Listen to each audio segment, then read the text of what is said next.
All right, welcome to your deep dive. You send in some pretty interesting research um, about industrial capitalism in the U.S. in the 1800s. Yeah. Really a period of huge change, and I think today we're going to try to unearth some of the most interesting insights and, importantly, connect them to the world we live in now, Hmm. which is always the fun part. Yeah. It's a period of contradictions, too. Incredible progress, but also a lot of times at a pretty steep human cost. Yeah, I think it's fascinating to trace how those decisions, made way back then still resonate with us today. absolutely. So to set the scene, let's go back to the early 1800s. Life in the U.S. was very different. Most things were made by hand. The pace of life was much slower. Yeah. I mean, imagine a world without mass production. Almost everything you used was, well, crafted individually, right? And it meant a different relationship with material goods altogether. People treasured things, they repaired them, they passed them down through It's generations. almost hard to picture that now, isn't it? I mean, it really is. And then boom, the Industrial Revolution hits. Yeah. And the US is like right at the heart of it. New machines, new business models, this massive shift from farms to factories. What caused this whirlwind of change? Our sources point to kind of a perfect storm of factors. It's true. It's true. One of the biggest, I would say, was innovation, right? Yeah. Take the cotton gin, for Yeah, example. right. This seemingly simple machine completely transformed how cotton was processed. I mean, making it exponentially faster. Wow. And all of a sudden, the textile industry could operate at a scale that had never been seen before. Mm-hmm. And that impacted, everything from clothing production to global trade. To think we wear clothes made from cotton, every day without thinking about that technology that made it all possible. It's amazing, yeah. Were there other inventions that had that sort of ripple effect? Absolutely. The Bessemer process Yeah. revolutionized steel production, Yeah. making it stronger and cheaper. And this made possible the skyscrapers that really define our city skylines, today. You think about how just that one invention changed the way we live and work. The density of our cities, our commutes, the very architecture that surrounds us. It's crazy. It's really incredible how something from the 1800s can still have such a tangible impact on our lives today. Yeah. It wasn't just technology driving all this change, though, Yeah, right? you're right. You're right. The U.S. had another ace up its sleeve, so to speak. Abundant natural resources, coal, iron, oil, the fuel for the factories, right? Okay. And the raw materials for new products. I mean, it really was remarkable. It's like the country was almost primed for this industrial explosion. Yeah. So we've got the technology, we've got the resources. What else contributed to all this rapid growth? Well, think about it, right? Yeah. You got all these resources and goods, you got to get them around right. Of course, yeah. So the railroad system, it expanded like crazy. Suddenly the country's connected in a way that it just never had been before, allowing goods to be shipped, efficiently across huge distances. Right. Creates a truly national market. Right. And with that new national market came a need for new ways of doing business, right? No, absolutely. This is where, you've got these figures like Andrew Carnegie and John D. Rockefeller. Right. I mean, these guys weren't just businessmen. They were like masterminds, and they reshaped entire industries. I mean, built these massive companies that dominated their sectors, steel, oil, using these innovative organizational structures and strategies. It's wild. Yeah, it's almost hard to grasp the scale of their ambition and the influence that they wielded. Did this concentration of power have any downsides, though? Well, that's a good question. While these, industrialists are building these empires, what was life like for the workers, who fueled their factories? Right, exactly. And then who are these workers anyway? That's a good point. Yeah. Yeah, we can't forget about the human side of the story. No, we can't. So a massive workforce is needed to keep all these industries humming. So people leave their farms and they flock to cities, hoping for a better life. At the same time, there's all these waves of immigrants arriving in the U.S., also seeking opportunity. That's right. So the very fabric of American society is changing, from these rural communities to these, bustling urban centers. This influx of workers must have presented both challenges and opportunities, though, I imagine. Oh, absolutely. And I think it's important to delve into the realities that these workers faced, the hopes that they held, and really the price of progress that they often had to pay. So last time, we were talking about those massive societal shifts, Yeah. From a largely rural society to one increasingly defined by these, bustling urban centers. Right. And of course, the people who fueled that shift, the workers, It seems like the rise of industrial capitalism wasn't all, sunshine and roses for them, though, was it? It wasn't, no. The reality for many workers during this time was, well, it was grim. Cities became so overcrowded, sanitation was poor, poverty was rampant. I mean, it wasn't exactly the American dream they had, hoped for. So in a way, industrial capitalism created its own set of problems. Yeah, you could say that. The very system that promised all this, progress and opportunity, it also produced this widespread hardship. And I think this tension, between progress and its costs, that's a thread that kind of runs throughout this entire era. Okay, so we've got these booming cities, this rapidly changing social landscape, but also hardship for many. Where does the U.S. fit into the global picture at this time? Well, the U.S. is emerging as, well, a global economic superpower, really. Wow. The combination of this, industrial might, these seemingly endless resources, and this growing consumer market, I mean, it really put the nation on this path to global dominance, really. So Made in America starts to become like a symbol of industrial power. Yeah, for sure. And it also marked a shift in, global dynamics. The U.S. is becoming a major player in international trade. Its industrial output influencing markets all over the world. And as more goods became available and, importantly, affordable, this new phenomenon takes root what we now call consumer culture. We touched on that a bit earlier with those new inventions spurring mass production. Right. But how did this consumer culture take shape? It wasn't like everyone suddenly had all this like extra money to spend, right? Well, that's where things get interesting, I think. Industrial capitalism wasn't just about producing more. It was also about creating demand. Right. Advertising emerged as this really powerful force, convincing people they needed the latest gadgets, the latest products. So did this era like plant the seeds for our modern day obsession with shopping? I mean, do you think we're still dealing with the consequences of that today? I mean, that's a great question, and I think the answer is a resounding yes. The desire for the newest, the best, the most fashionable, it all began to take shape during this era. And that drive for more, for newer, I mean, it fuels our economy and shapes our lives even now. It's kind of like a cycle, isn't it? More goods, more desire, more production. Exactly. Yeah. And this cycle has, these profound implications for how we think about our own consumption, our impact on the planet, and even our own identities in a world that's so saturated with, material goods. But let's not forget about the workers in all of this, Right.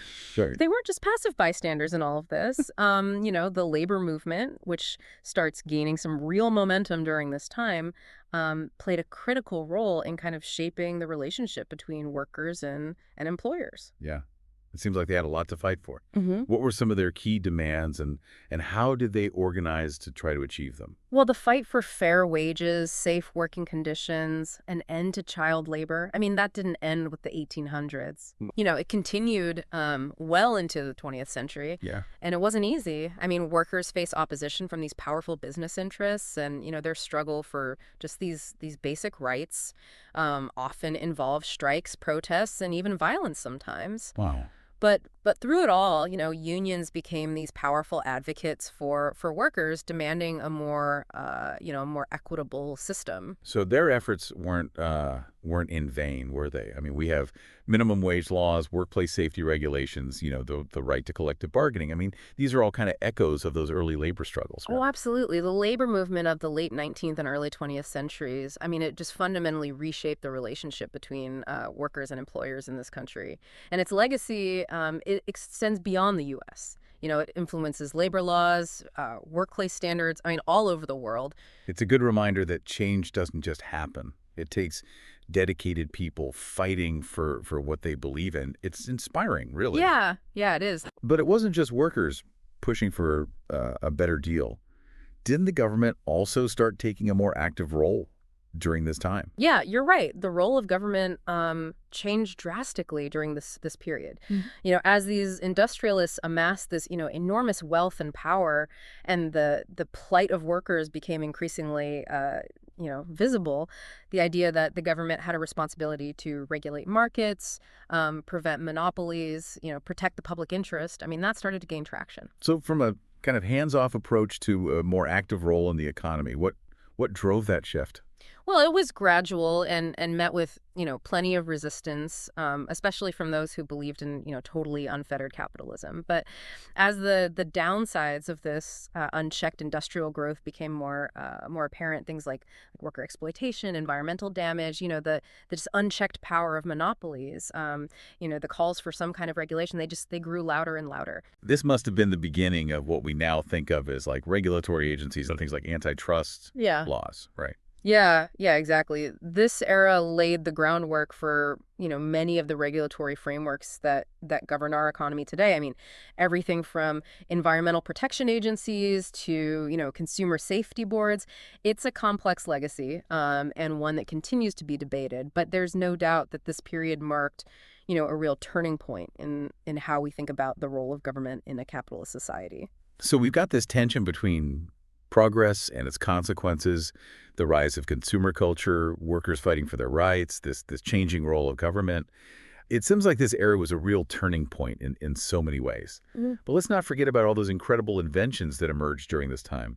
Inventions that not only changed daily life, but also had this really, profound impact on the course of history. You're right. Perhaps no other period in human history has witnessed such a rapid pace of innovation, from the electric light to the telephone to the automobile. I mean, these inventions just revolutionized how we lived, worked, and interacted with the world. I have to admit, I'm really curious to hear more about how these inventions transform daily life and shape the world as we know it. So we were talking about some of those, really game-changing inventions that came out of this period. It's amazing to think how in just, like a few decades, life was utterly transformed by things like the electric light, the telephone, and the automobile. It's true. Makes you wonder what it must have been like to experience those shifts, firsthand. It really does. It's hard to overstate how big these changes were. I mean, imagine a world illuminated by, just candle and gaslight. Yeah. Then all of a sudden electric light. I mean, Thomas Edison's incandescent bulb, that was more than just a new source of illumination. I mean, it was like a beacon of progress. Factories could operate, around the clock. Right. Which, yeah, I mean, it extended the workday, but it also increased production. Homes became brighter, safer. I mean, cities took on this whole new character. After dark. It's like the invention of the light bulb flipped a switch. Yeah. Not just literally, but, figuratively. It really did illuminate a path to a more modern world, didn't it? What about the telephone? How did that change the game? Well, before the telephone, communication over long distances, that was pretty much limited to letters and telegrams. Right. Alexander Graham Bell's invention of the telephone in 1876, I mean, that just revolutionized how we connect. Suddenly, people could have real-time conversations across, huge distances. That must have felt like magic. Oh, I imagine. Yeah. I mean, it just broke down barriers of time and space. It allowed businesses to operate more efficiently, families to stay in touch more easily, and news to travel much faster. It's kind of crazy to think how much our world relies on, just instant communication today. Right. But it all started back then. It's interesting how something we just take for granted now was once a marvel of innovation. Right. And of course, we can't forget about the automobile. Was America's love affair with the car, was it instantaneous, or did that take some time to catch on? It wasn't love at first sight. Okay. I mean, early automobiles, they were expensive, unreliable, and frankly, a bit scary to those accustomed to horses, I right? can imagine. It must have been quite a shock to see these, noisy, smoky contraptions sputtering down the road. Yeah, exactly. But visionaries like Henry Ford, I mean, they saw the potential, right? Right. I mean, they revolutionized the manufacturing process with the assembly line. The Model T, introduced in 1908. I mean, that became the first car to be truly accessible to the average American. So Ford didn't just invent a car, he democratized access to it. He did, yeah. It's really incredible to think about how much the automobile has shaped our lives. It's not just about getting from point A to point B. It's about freedom, mobility, and even our sense of, identity, I think. That's true. Yeah, the automobile's ripple effects, I mean, they extend way beyond transportation. I mean, it reshaped our cities, right? Right. Fueled the growth of suburbs, transformed industries, and even impacted our relationship with the environment, for better or for worse. And those consequences, I mean, both the positive and the negative, we're still debating those today, right? Oh, absolutely. It seems like the legacy of this era is is as much about the challenges it created as the progress that it achieved. That's true. And it wasn't just about, technological innovation either. This era also saw the rise of new ways of thinking about, business, society, and even the role of government. For Right. example, social Darwinism kind of emerged as a way to justify the vast wealth accumulated by these, industrialists like Carnegie and Rockefeller. This idea, which basically applied the concept of survival of the fittest to society, was used to argue that those who succeeded in business were, inherently superior. But isn't that a pretty simplistic view of success? I mean, it seems to ignore all the systemic factors that contribute to inequality. Yeah. Not to mention the exploitation of workers. Yeah, you're right to question that. I mean, social Darwinism was and remains a pretty controversial concept. It often served to, reinforce these existing power structures and justify social inequalities. Thankfully, it wasn't the only ideology that took root during this time. And so there were alternative ways of thinking about these issues. Yeah, yeah. As the downsides of this, kind of unchecked industrial growth became more evident, movements like the progressive era emerged, right? Okay. And they advocated for social reform and government intervention to address the problems created by, industrial capitalism, things like poverty, child labor, dangerous working conditions. So push for a more equitable system, for some kind of safety net to protect those who were struggling. Exactly, yeah. Progressives, they championed causes like worker safety, child labor laws, women's suffrage. I mean, they believed that government had a responsibility to kind of mitigate the negative consequences of, just unbridled capitalism and promote a more just society. So it was an ideological battle, really. It was, yeah. Individualism versus collectivism, limited government versus a more active role for government in regulating the economy and protecting workers. It's fascinating how those debates still resonate today. Yeah, it's almost as if the seeds of our current political and social divides were kind of sown during this era. But that's what makes history so compelling, right? Right. It's not just a collection of, facts and dates. It's a living tapestry that connects directly to our present. You've given me a lot to think about. So to bring it back to our listener, the person who brought us all this fascinating research, what's the key takeaway from all of this? Well, I'd say the most important lesson is that, history isn't just something that happened in the past. Right. It's a force that continues to shape our world today. And by understanding, the decisions made, the challenges faced, the triumphs and failures of those who came before us, I mean, we can gain some really valuable insights into, the issues that we're grappling with today. It's like holding a mirror up to the past Yeah. and seeing reflections of our present.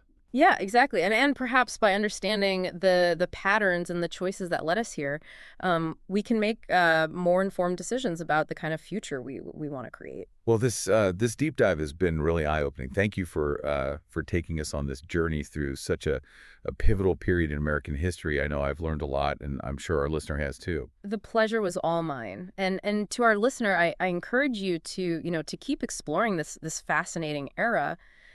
Delve into the primary sources, the personal stories, the debates and controversies that just make history so compelling. Yeah. And remember, history isn't just about the past. It's about understanding how we got here and using that knowledge to shape a better future. Thanks for joining us on this deep dive.